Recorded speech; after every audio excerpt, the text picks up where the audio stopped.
अध्याय 31। अनि परमप्रभुले मूसालाई भन्नुभयो, हेर, मैले यहुदाका कुलको हुरको नाति उरीको छोरो बजेललाई चुनेको छु।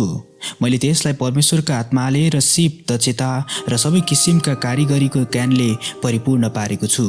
त्यसले सुन, चाँदी, काँसाका कलापूर्ण आकार कोर्ने र पत्थर काट्ने र जड्ने काठ खोप्ने र सबै किसिमका कारिगरीका काम गरोस् भनेर हो। दानका कुलको अहिसामाकको छोरो ओहोलिआबलाई मैले त्यसलाई सहयोग गर्न नियुक्त गरेको छु। जे जति मैले तँलाई आज्ञा गरेको छु ती सब बनाउनलाई सबै कारिगरीहरूलाई मैले दक्षता दिएको छु, अर्थात् भेट हुने पाल, गवाहीको सन्दुक र त्यसमाथि हुने कृपा आसन र पालका अरू सबै सामानहरू, टेबल र त्यसका सामानहरू, शुद्ध सुनको समाधान र त्यसका सबै सामान र धूपको वेदी, होम बलिको वेदी र त्यसका सबै सामानहरू, धुने बाटा र त्यसका खुट्टाहरू, बुनेका पोसाकहरू, हारुन पुजारीको निम्ति पवित्र पोसाकहरू र त्यसका छोराहरूका पुजारी पदमा सेवा गर्ने पोसाकहरू र पवित्र स्थानको निम्ति अभिषेक गर्ने तेल र सुगन्धित धूप तिनीहरूले बनाउन्। मैले तँलाई दिएका सबै आज्ञा अनुसार तिनीहरूले गरून्। तब परमप्रभुले मूसालाई भन्नुभयो, तैँले इस्राएलीलाई यसो भन्नु, तिमीहरूले निश्चय मेरा सब्बातहरू मान्नु। तिमीहरू मेरो बीचमा यो एउटा चिन्ह हुनेछ कि म परमप्रभु नै तिमीहरूलाई पवित्र गर्दछु भनी तिमीहरूले थाहा पाओ। तिमीहरूले सब्बात मान्नु, किनभने तिमीहरूका निम्ति त्यो पवित्र हो। त्यो अपवित्र गर्ने निश्चय नै मारियोस्। जसले त्यस दिन केही कामकाज गर्ला त्यो आफ्ना मानिसहरूबाट बहिष्कृत हुनेछ। 6 दिनसम्म कामकाज गरियोस्, तर 7औं दिन चाहिँ विश्रामको सब्बात हो, जो परमप्रभुको निम्ति पवित्र हो। जसले सब्बातमा केही कामकाज गर्ला त्यो मारिनै पर्छ। इस्राएलीहरूले सब्बात मानुन् र त्यो दिन आफ्ना सारा पुस्ताभरि अविराम करारको रूपमा मान्ने गरून्। म र इस्राएलीहरूका बीचमा त्यो सदाको निम्ति एउटा चिन्ह हुनेछ। किनभने परमप्रभुले 6 दिनमा आकाश र पृथ्वी बनाउनु भयो, तर 7औं दिनमा उहाँले काम छोडेर विश्राम गर्नुभयो। परमप्रभुले मूसासित सिनै पर्वतमा कुरा गरिसक्नु भएपछि उहाँका आफ्ना औँलाले लेखेका 2 शिलापाटीहरू उहाँले तिनलाई दिनुभयो। अध्याय 32।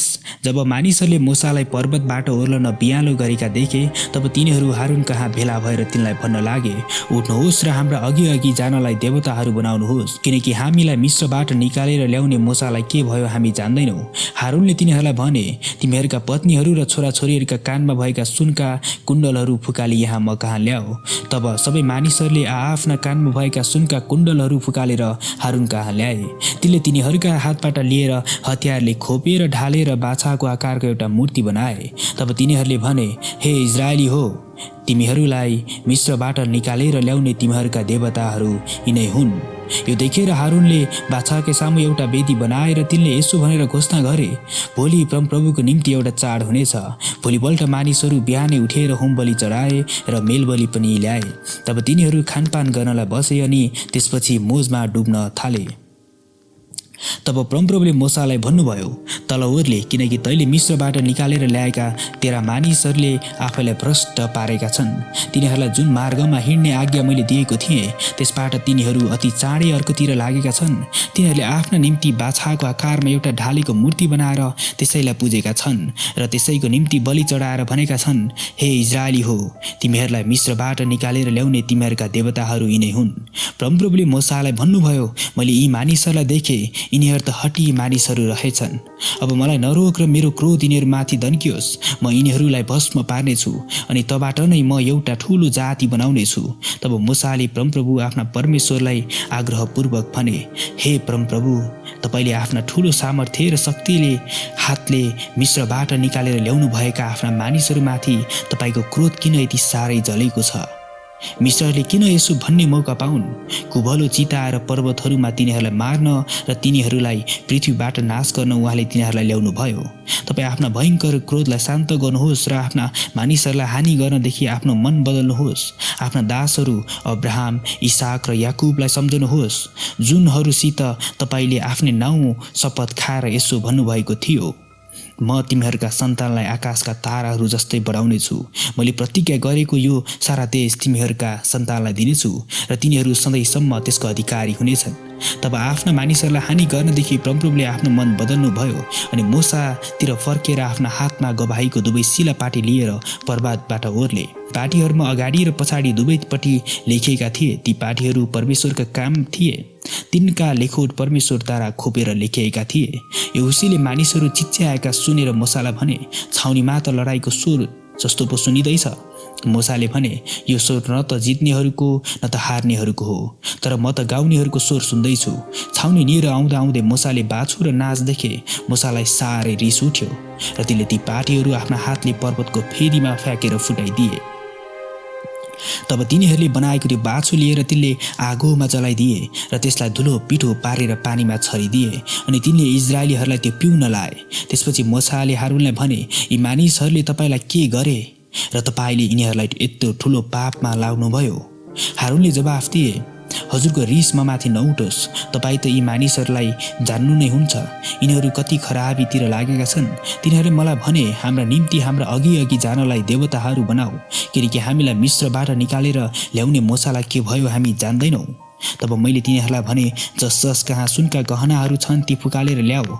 अनि तिनीहरूले मलाई सुन दिए। मैले आगोमा हालिदिए र यो बाछो निस्क्यो।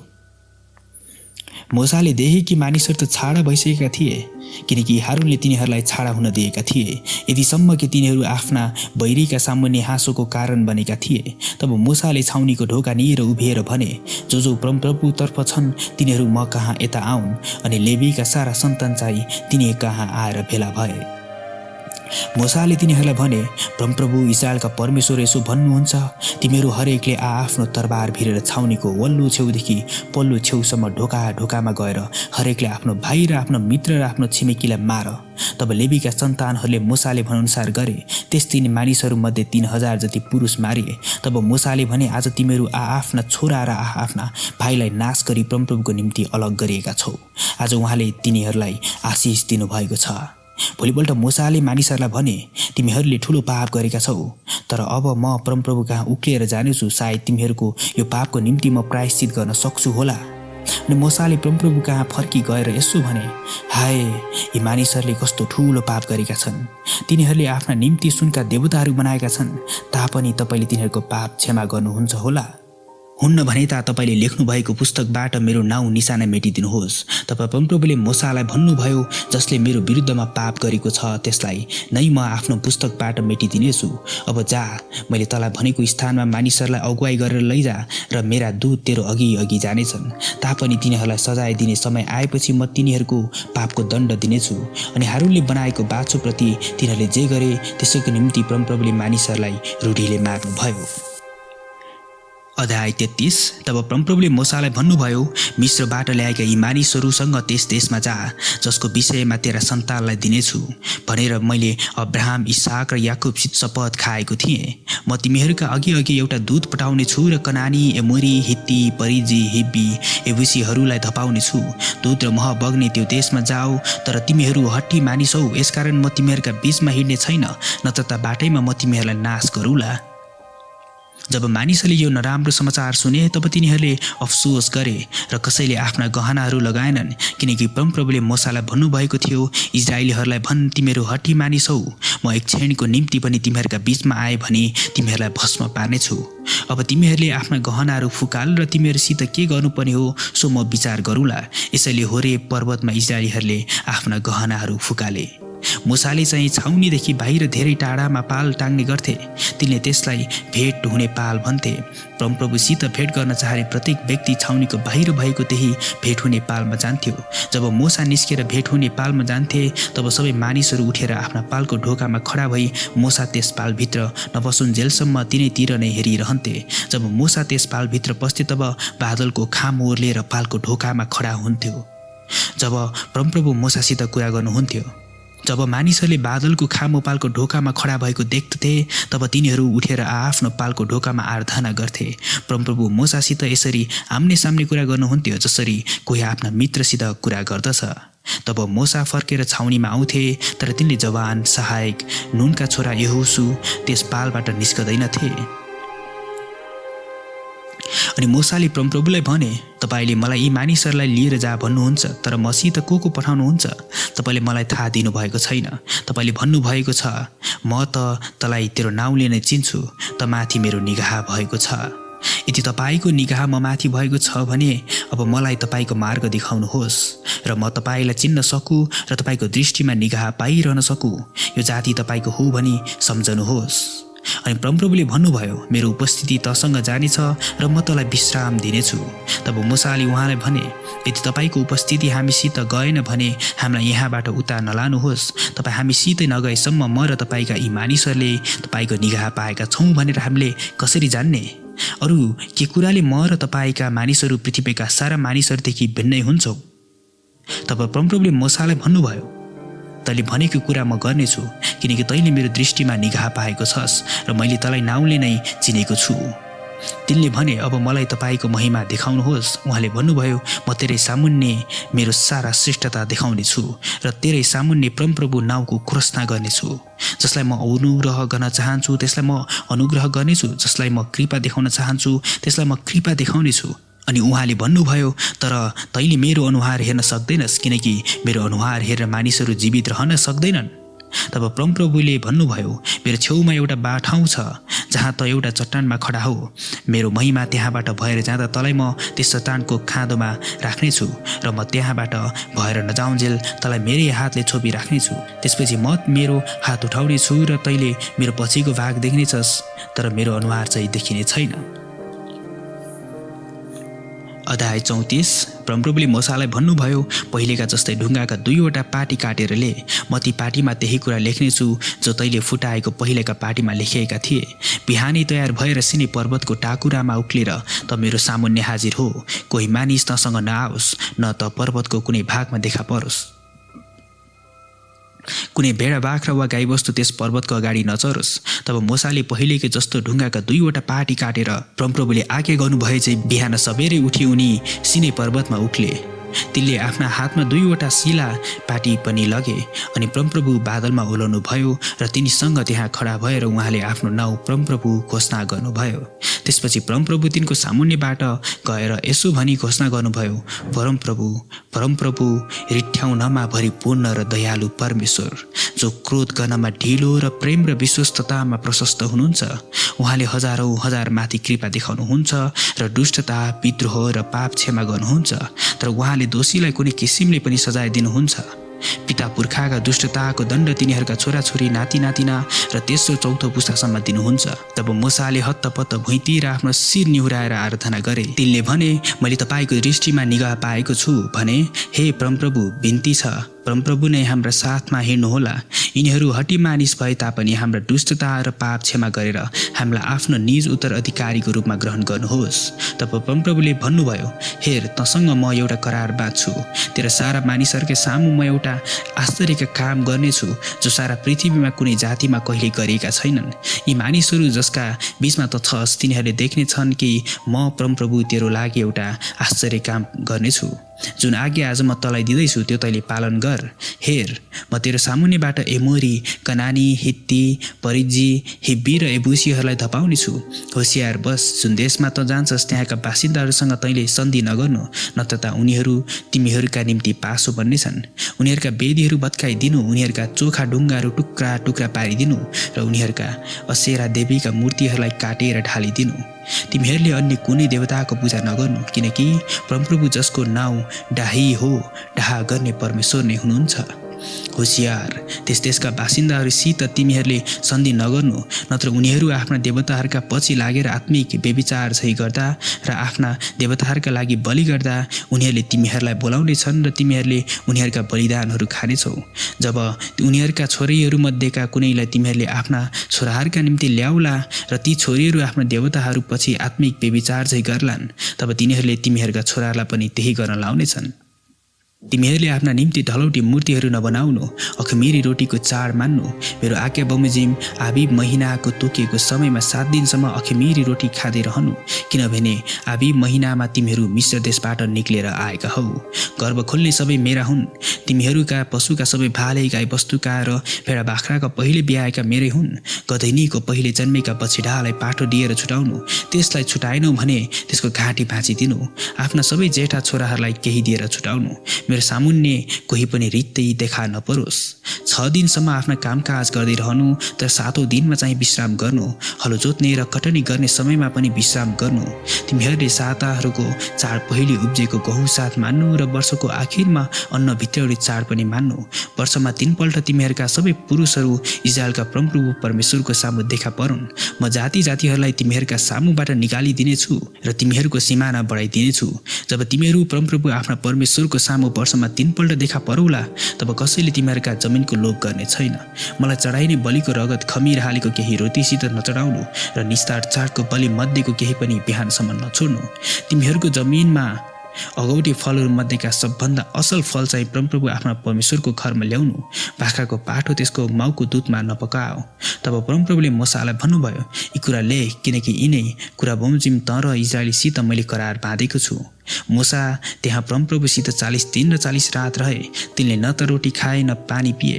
तिनले ती शिलापाटीहरूमा त्यस करारका वचन अर्थात् ती 10 आज्ञाहरू लेखे। जब मूसा गवाहीका ती 2 शिलापाटी आफ्ना हातमा लिएर सिनै पर्वतबाट ओर्लिएर आए, तब परमेश्वर तिनीसित कुरा गर्नुभएकाले आफ्नो अनुहार चम्कदैछ भन्ने कुरो मूसालाई थाहा थिएन। जब हारून र सारा इजरायलीहरूले मूसालाई देखे, तब तिनको अनुहार चम्केको तिनीहरूले देखे र तिनको नजिक आउन तिनीहरू डराए। तर मूसाले तिनीहरूलाई बोलाए र समुदायका सारा नायकहरू समेत हारून तिनी कहाँ फर्केर आए अनि मूसाले तिनीहरूसित कुरा गरे। त्यसपछि सारा इजरायलीहरू पनि नजिक आए अनि जे परमप्रभुले तिनलाई सिनै पर्वतमा भन्नुभएको थियो ती सबै तिनले तिनीहरूलाई आज्ञाको रूपमा सुनाए। जब मूसाले तिनीहरूसित कुरा गरिसके, तब तिनले आफ्ना अनुहारमा एउटा घुम्टो हाले। तर जब मूसा परमप्रभुको सामुन्ने उहाँसित कुरा गर्न जान्थे, तब बाहिर ननिस्कुन्जेल त्यो घुम्टो उतार्थे। जे आज्ञा तिनले पाउँथे त्यो तिनले बाहिर आएर इजरायलीहरूलाई सुनाउँथे। इजरायलीहरूले मूसाको अनुहार चम्केको देख्दथे। तब मूसाले परमप्रभुसित कुरा गर्नलाई मिस्र नपसुन्जेल त्यो घुम्टो आफ्नो अनुहारमा फेरि लगाउँथे। अध्याय 35। मूसाले इजरायलीहरूका सारा समुदायलाई भेला गराएर तिनीहरूलाई भने, परमप्रभुले आज्ञा गर्नुभएका तिमीहरूले गर्नुपर्ने कुरा यिनै हुन्। 6 दिनसम्म काम गरियोस्, तर 7औं चाहिँ दिन तिमीहरूका निम्ति पवित्र हो। त्यो परमप्रभुको निम्ति सबात हो। कसैले त्यस दिन काम गर्यो भने त्यो मारियोस्। तिमीहरूका कुनै घरमा पनि सबातमा आगो नफुक्नु। मूसाले इजरायलीहरूका सारा समुदायलाई यसो भने, परमप्रभुले आज्ञा गर्नुभएको कुरा यही हो। आफ्ना बीचबाट परमप्रभुको निम्ति भेटी ल्याऊ। राजी खुसीसँग दिन चाहनेले परमप्रभुका भेटीको रूपमा यी कुरा ल्याओस्। सुन, चाँदी र काँसा, नीलो, बैजनी, रातो धागो र मसिनो सुती कपडा र बाख्राको भुत्ला, रातो रङले रङ्गाएको भेडाका छाला, सिलका छाला र बबुल काठ, प्रकाशको निम्ति तेल र अभिषेक गर्ने तेलको निम्ति र सुगन्धित धूपको निम्ति मसला, एपोद र छाती पातामा जड्नका निम्ति आनिक्स र अरू मणिहरू। तिमीहरू मध्येका जति निपुण छन् तिनीहरू सबै आएर परमप्रभुले आज्ञा गर्नुभएका सबै कुरा बनाउन्। पवित्र वासस्थान र त्यसको पालका छत, अङ्कुशीहरू, फल्याकहरू, बारहरू, खम्बाहरू र आधारहरू, सन्दुक र त्यसका डन्डाहरू, कृपा आसन र छेक्ने पर्दा, टेबिसल र त्यसका डन्डाहरू र त्यसका सबै पात्रहरू र उपस्थितको रोटी, बत्तीको निम्ति समाधान र त्यसका दियाहरू र बत्तीको निम्ति तेल, धूपको वेदी र त्यसका डन्डाहरू, अभिषेक गर्ने तेल, सुगन्धित धूप, पवित्र वासस्थानको ढोकाका पर्दा, होमबलीको वेदी र त्यसका काँसाको जाली, त्यसका डन्डाहरू र सबै पात्रहरू, काँसाको धुने बाटा, त्यसका खुट्टा समेत, चोकका पर्दाहरू र त्यसका खम्बाहरू र त्यसका आधारहरू, चोकको मूल ढोकाको निम्ति पर्दा, पवित्र वासस्थान र चोकका किलाहरू र तिनका डोरीहरू, पवित्र वासस्थानमा सेवा गर्नका निम्ति बुनेका पोसाकहरू, हारून पुजारीको निम्ति पवित्र पोसाकहरू र पुजारीको काममा सेवा गर्नलाई तिनका छोराहरूका पोसाकहरू। तब इजरायलका सारा समुदाय मूसाका सामुबाट बिदा भए। जसका हृदय प्रेरणाले भरिएर जसका मन इच्छुक भए तिनीहरूले भेट हुने पालको काम, त्यसका सबै सेवाका काम र पवित्र पोसाकका निम्ति परमप्रभुको लागि भेटी ल्याए। राजी खुसी मन भएका पुरुष र स्त्री दुवैले सबै किसिमका गहना ल्याए, पिन, कुण्डल, औठी र सिंगारका सामानहरू। तिनीहरूले आफ्ना सुन परमप्रभुलाई डोलाउने भेटीको रूपमा चढाए, जससँग नीलो, बैजनी, रातो धागो, मसिनो सुती कपडा, बाख्राका भुत्ला, रातो रङ रङ्गाएका भेडाका छालाहरू र सिलका छालाहरू थिए ती ल्याए। चाँदी र काँसाका भेटी चढाउने सबैले परमप्रभुको निम्ति भेटीको रूपमा ल्याए। जसका सेवाको कुनै कामका निम्ति बबुल काठ थियो त्यो तिनीहरूले ल्याए। आफ्ना हातले काटेका नीलो, बैजनी, रातो धागो र मसिनो सुती कपडा हुने निपुण स्त्रीहरूले ती ल्याए। राजी खुसीसँग गर्न चाहने र दक्षता भएका स्त्रीहरूले बाख्राका भुत्ला काटे। नायकहरूले एपोत छाती पातामा चढ्नका निम्ति अनेक श्रहरू मणिहरू ल्याए। बत्ती अभिषेक गर्ने तेल र सुगन्धित धूपको निम्ति मसला र तेल ल्याए। परमप्रभुले मोसाद्वारा आज्ञा गर्नुभएका सबै कामका निम्ति मनमा इच्छुक भएका इस्राएलीहरूका हरेक स्त्री र पुरुषहरूले राजी खुसीका भेटी ल्याए। तब मूसाले इस्राएलीहरूलाई भने, हेर, परमप्रभुले यहुदाको कुलका हुरका नाति उरीका छोरा बजलेललाई बोलाउनु भएको छ। उहाँले तिनलाई परमेश्वरका आत्माले सिप, दक्षता र सबै किसिमका कारिगरीको ज्ञानले परिपूर्ण पार्नुभएको छ। तिनले सुन, चाँदी, काँसाका कलापूर्ण आकार कोर्ने र पत्थर काट्ने र जड्ने, काठ खोप्ने र सबै किसिमका कारिगरीका काम गरून् भन्ने ध्येयले हो। तिनले र दानका कुलका अहिसामाकका छोरा ओहोलीबाबले अरूहरूलाई सिकाउनु भनेर उहाँले तिनीहरूलाई प्रेरणा दिनुभएको छ। तिनीहरूले सबै किसिमका शिल्पकारी चित्र बनाउने काम, निलो, बैजनी, रातो धागो र मसिनो सुती कपडामा बुट्टा भर्ने र बुन्ने काममा सबै किसिमका शिल्पकारी कलाकारका निपुण काम गरून् भनी तिनीहरूलाई उहाँले दक्षताले परिपूर्ण पार्नु भएको छ।